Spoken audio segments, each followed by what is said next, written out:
Hello, my spooky story lovers. It's your host, Paul, and welcome back to the Stories Philippines podcast.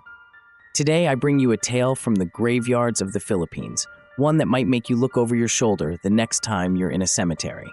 Let's call this story The Grateful Ghost of Greenwood Gardens.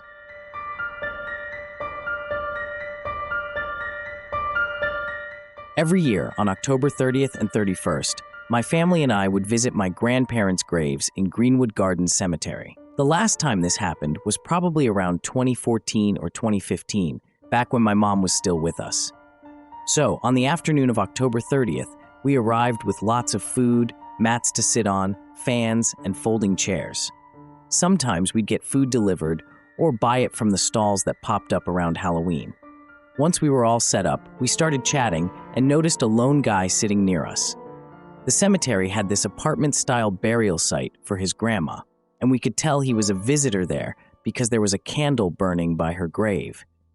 He was probably between 15 and 17 years old, a big guy for his age. No wonder his parents felt okay leaving him alone for a bit. We struck up a conversation with him, and he was a nice kid. He said his grandma was buried there, and he was waiting for the rest of his family because they had to run an errand and grab some food. So he was sitting there all by himself, making sure no one messed with their stuff. When my parents came with pizza, we offered him some and told my mom he was waiting for his relatives. As the evening came, his family arrived and saw him sitting on one of our chairs, so they thanked us and chatted with my parents too. They were really kind people. By 10 p.m., we decided to head home because we were planning to come back the next day.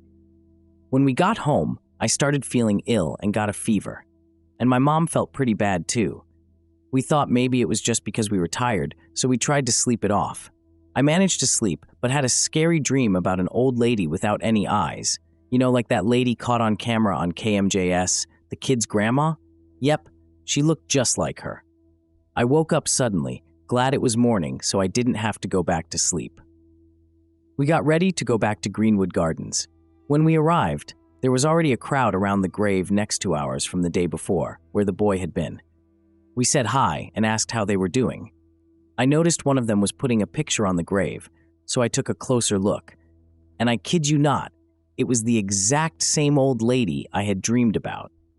I told my mom, and she checked it out and said, "Oh my, that's the same woman I dreamt of last night too." So we told the boy's parents about our dreams. And they thought maybe their mom was just saying thank you because we shared food with Miko, her favorite grandchild. We said a prayer for her soul, hoping that doing the right thing was enough and that she wouldn't show up in our dreams again. Ha ha. So, dear listeners, here's the lesson from our ghostly tale. Sometimes, when we show kindness, we might receive a special thank you from beyond the grave.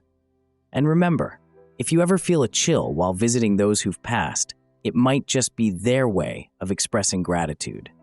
Thanks for listening, and don't forget to tune in next time for another eerie adventure on the Stories Philippines podcast. I'm your host, Paul, wishing you all sweet dreams and peaceful nights.